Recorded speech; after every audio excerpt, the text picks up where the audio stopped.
Stop getting weaker. Power never fades. Now, I first came across this type of ageless power when I met my to-be master. He came to Australia doing a seminar from Hong Kong, and long story short, I put a lot of pressure and power in him. I was a young athlete and fighter, and I thought, I was pretty strong and tough. And he, with ease, this old man here, just launched me across the room effortlessly. And it broke my brain and made me question reality to a degree, because my father, he was old, sick, hip replacement, couple heart attacks, stroke, could barely move, loved his alcohol and junk food. So he wasn't very healthy or powerful at all. He was very weak and declined in his physical and mental self. Whereas my Kung Fu master, and further my spiritual teacher, I met these men who had this deep power, like a river that was flowing through them. He could physically throw young, strong athletes around the room, but also was mentally conscious, aware, and joyful. So I discovered this when I was young, and it led me to traveling to both Hong Kong to study with Grandmaster Cho Shin Tin, and then to Cyprus to study with the Researchers of Truth, to go deeper into this type of ageless power. So what I discovered was what we now call ageless power, AP. Now, this type of ageless power was very, it was difficult for my master to explain and discern, because he was a student of Ip Man, so Bruce Lee's teacher. For those of you who don't know who Ip Man is, if you haven't seen the Ip Man movie, check it out. It gives you great context on the story of internal Wing Chun in general. Now, what we discovered with ageless power over the decades of training is that there are three core components which must be mastered in order for you to express it, so that you can dominate your training partners, you can be more powerful as you get older, and not get weaker as you age. Now, those three components. Number one is you must develop emotional freedom. So emotional freedom. This solves the problem of stress, fear, doubt, worry, blame, complaint, essentially being easily rattled in your emotional quality. So you must develop emotional freedom. Now, the next component to develop this type of ageless power is you must develop what we call structural strength or structural integrity, so that when someone makes contact with your body, your shapes don't collapse, your balance doesn't get thrown around, you don't get dominated physically. So you have a strong structure and physical connection within yourself, so an embodiment of skill. Now, the next core piece is developing what we call, so this is mind, so body, emotion, and now the mental side is developing what we call powerful presence.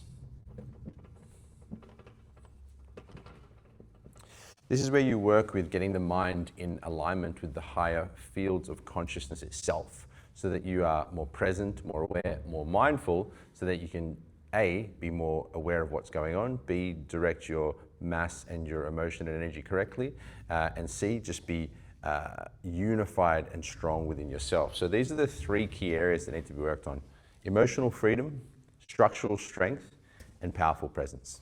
Now, first, in order to actually understand these, we must go deeper into each one. So there are three core components that we work with in each piece of these. Now, if we start with the emotions, because often, often a person's emotional age doesn't really reflect their actual age. Meaning, you have a 48-year-old man, but he has the emotional intelligence of like a 4-year-old. He's still acting like a child in the playground. What we want to do is master our emotions so we can let go of blockages, fears, doubt, blames, and complaint. So, for me personally, a good example of this is after learning how to master and understand the emotions within ourselves, I arrived back in Sydney, Australia around beginning 2018, and within the span of a month, I got separated from my wife of 10 years. My father died and I broke my ankle. So it was quite a traumatic month for me. Month exactly, it wasn't very long. So I knew that I had to apply my emotional skill here. So I just decided to lie there and apply my emotional work through letting go, moving energy, and observation. And I lay there for a whole evening, surrendering, releasing, observing, and releasing the blockages within me.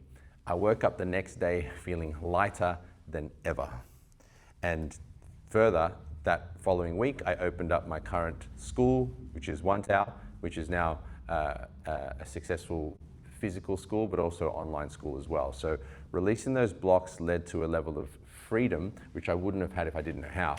So the three core tools that we work on is firstly, number one is what we call response rewire, which is essentially learning how to let go of negative emotions. The second component is what we call the flow formula. So how do you actually move energy through your energy system so that you can clear out blockages both energetically and emotionally? And then further, working on what we call the watcher witness. So this is your ability and the level of yourself which observes your mind and your emotions. Let me put it another way. Thoughts, emotions, and your body aren't you. They are tools. They are a part of you. There is a greater context which can observe those tools. Now, when you tune into that context, you no longer get caught in thoughts and emotions. You no longer suffer to the whims and the ebbs and flows of emotions and thoughts. They become more tools that you utilize for your own development. So that's how we work towards emotional freedom. Now, the next piece is developing structural strength, so physical power within your system. Now, the first component that we work with is called our posture protocol, also known as centering. So developing awareness of your spine, you're from your tail to your crown. Of course, at the top there's no spine up here, but the connection to the brain, and further the energy that moves within your center. If we can get your posture correct so that you're posturally already powerful and further aware of the energy within your center, we can start to maximize the power that comes from your body. The second piece is what we call the frame finder. So frame finder is what we call sensing energy or sensing chi. How do you connect the posture, the center, up with the frames so that when someone contacts you, you are a unified mass and whole? So frame finding is about being present through sensing, but also connecting your frames up to your spine for power generation. Frame finder also, so sensing energy, further makes you more present and aware because you have to be conscious of yourself now in order to activate your frames. Now, the third component is the actual movement matrix. So we have movement matrix.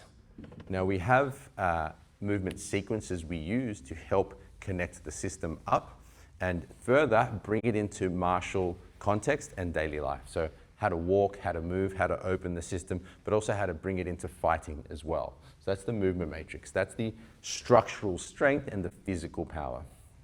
Now, once again, the obvious example of this area was my grandmaster and further myself and my students now who can demonstrate this type of power. You may have seen, I've had like thousands of people message me about my son who at the time, he was I think 14 or 13, and there's a video where I'm putting all pressure into his body. He's standing on one leg on scales and you see the scales go up by like 25 or whatever many kilos because he has that structural integrity and strength to draw pressure to the floor. I've literally had thousands of messages saying, how did they do that? How did they do that? How did they do that? Because people that have been training for decades can't even do that. And my son who's 14 can quite easily do it. So that's another example of structural strength. Maybe we'll put the video here for you to actually see him doing it. Now, the third core component, developing powerful presence, starts with what we call the command compass. Compass. And you might ask, what do you mean by command compass? Well, essentially the command compass is about keeping your mind in alignment with the higher fields of consciousness. we have levels of consciousness. We have the, can you grab me the map now? Off the big one for all. We have the lower fields: anger, fear, doubt, blame, desire, shame, apathy, and pride. So the lower force energies or emotions or consciousness. And then the higher fields. So you can see here, this map of consciousness mapped out by Dr. David Hawkins. We have the lower fields, which are forceful, and then we have the higher fields, which are powerful. Neutrality, acceptance, reason, love, joy, peace, and enlightenment. So these are the fields of power. These are the fields of force. Now, what we want to master is keeping our mind in alignment with the higher fields. A simple way of thinking of this is that your body cannot experience itself. It needs a greater context to know that it exists. So once again, your body does not know it exists without a greater context, which is what the mind is. The mind allows you to know that you have a body. Now, in the same regard, your mind does not know that it exists either. It needs a greater context to be aware of itself. And that greater context is consciousness. So the mind sits within consciousness like a background of silence to music, or the white screen that the movie is projected onto. So the command compass is becoming conscious of your mind in alignment with the field of consciousness itself, in order to make sure you are in alignment with power. So, the next piece. The next part of the powerful presence, or developing that part of the training, is what we call the perception process. Now this is twofold. There's of course many components to it, but the most important ones is firstly using visual energy consciously. So every time we have a thought and emotion, there is an image which is inside our mind's eye, but most of us aren't aware of that. So for example, right now, think about someone you love, and notice how when you think about that person, there's an image in your mind of that person and a certain feeling quality activated within you from that image. Now what's happening, that's because I brought attention to it for you. What's happening is that happens all the time. Whenever you think of anything, for example, if you're driving and you get hungry, right, and you think you would like to eat something, what food is floating through your mind? Write it in the comments if you want to. What food is floating? What food are you thinking about? And what you don't realize is that you're driving, and that burger or chips or McDonald's or whatever it is you're thinking about is just floating through your head, influencing your actions. So you want to start to become conscious of the visual type of energy. Now, it's not just that, it's how you perceive it. Meaning, the way you think of something, so for example, I see this pen here, and I might say to myself, oh, what a terrible blue pen, I hate blue pens. And you might see it and think to yourself, I love blue pens, that's lovely. So obviously we have a perception for what we're looking at, a meaning we layer onto it. So I'll borrow you, Noah. So for example, if we think of that in the context of fighting, Noah has a guard up, for example. And if I believe that I have to fight force with force here, then it becomes a force battle and we start pushing on each other and we're forcing against each other. Whereas if I believe that I don't need to fight force with force and that contact makes me more relaxed, and I believe that, then as he starts to fight force, so I can keep my body relaxed as I move under pressure because of how I perceive the contact. I don't perceive it as something I have to fight. I perceive it as something that I can connect to and stay soft and released under. So that's the perception process. Now, lastly, in the powerful present side of the training, we have what's called the future field. Now, the future field is about keeping yourself aware of your potential. Most people haven't clearly defined what their future self or what their potential looks like. Whether you're seeing yourself as a multi-millionaire loving husband and father that has locationally free business that can travel the world, or whether you see yourself as an athlete, or whatever that might be. Setting a clear direction and definition of your potential. Now, the thing is that your spiritual intention, the command compass, and your potential are linked.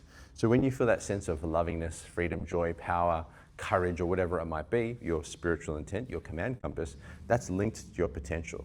So the potential that God has placed within you, just like any seed which has the potential of the tree, that potential within you, it's about getting clarity around that and actually bringing that into the moment so that you experience that future field, that future focus, as opposed to replaying past negative, unconscious, subconscious programs. So this is, what we've discovered on how to develop this type of ageless power. Emotional freedom, structural strength, and powerful presence through understanding these tools and mastering them into your life. Now, if you align with this type of teachings and you'd like to go deeper, if you'd like to master ageless power, discover and embody a power that deepens as you age, not getting weaker, then I'd like you to join us for the upcoming workshop. If you see a link probably at the bottom of this video where it's a 2-hour masterclass where I'll be taking you deep into this lesson.